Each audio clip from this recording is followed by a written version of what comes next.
regretter l'absence de notre député, Ami Ndiaye, qui, tout le monde est au courant, a été informé de l'événement malheureux qui s'est passé ici au niveau de l'hémicycle. Et nous déplorons et nous condamnons fermement toute violence à l'égard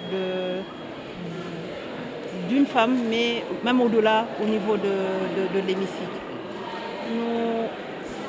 Le budget a été voté et c'est le lieu aujourd'hui de pouvoir dérouler la politique de son Excellence le chef de l'État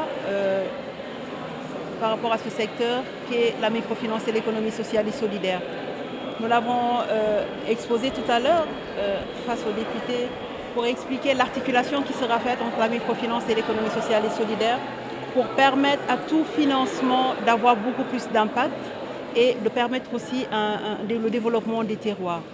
Nous avions élaboré une stratégie dans ce sens, mais avant de pouvoir communiquer là-dessus, nous avons voulu la mettre, tâter déjà le pôle au niveau des différents terroirs. C'est ce qui nous a valu la tournée qui a été faite sur plus de 3500 km à travers, depuis Ziguinchor, passant par Sédhiou, Kolda, Vélingara, Tambacounda, Kédougou, puis Matam, pour être au contact des acteurs de l'économie sociale et solidaire. Et les échos, le retour que nous avions eu nous a confortés. Et c'est cela que nous avons présenté aujourd'hui au niveau de l'Assemblée, bien entendu, suite à la séance en commission, et le budget a été voté. En commission, le budget avait été adopté à l'unanimité, cette fois-ci un peu moins, mais enfin, cela marque au moins l'adhésion des députés et nous tendons la main à tous les acteurs de l'économie sociale et solidaire, femmes, jeunes, à pouvoir être avec nous parce que nous serons toujours aux côtés des populations. Je pense qu'on est au cœur du réel, au cœur de l'économie.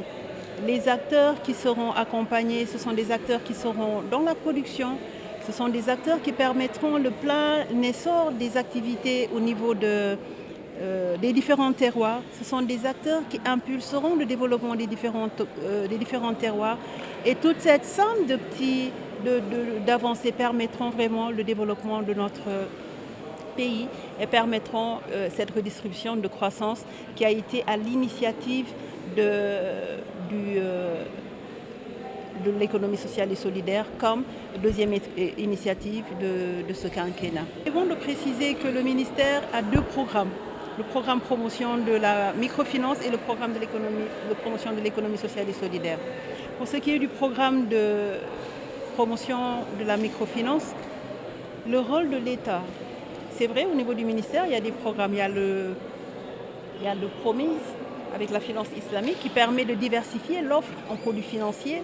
Il y a la Place des Prix, il y a le Fonds d'impulsion de la microfinance, il y a le FONAMIF.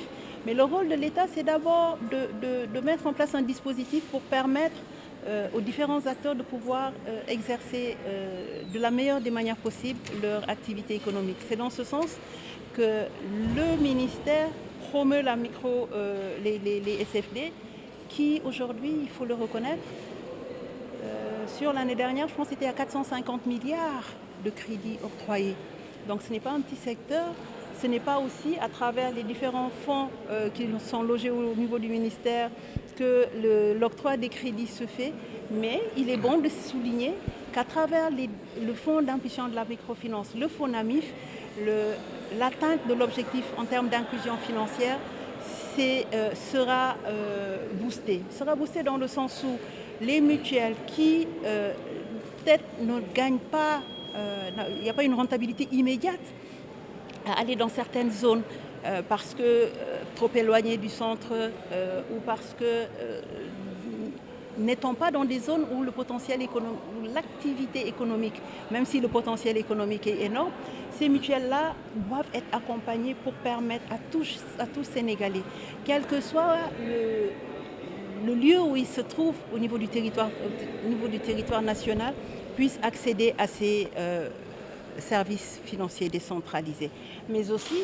permettre l'accès au crédit aux Sénégalais avec l'accompagnement de ces différents fonds qui permettent de prendre en charge certains frais liés à ces crédits qui, sans leur intervention, peut-être auraient rendu l'accès à ces financements beaucoup plus difficile.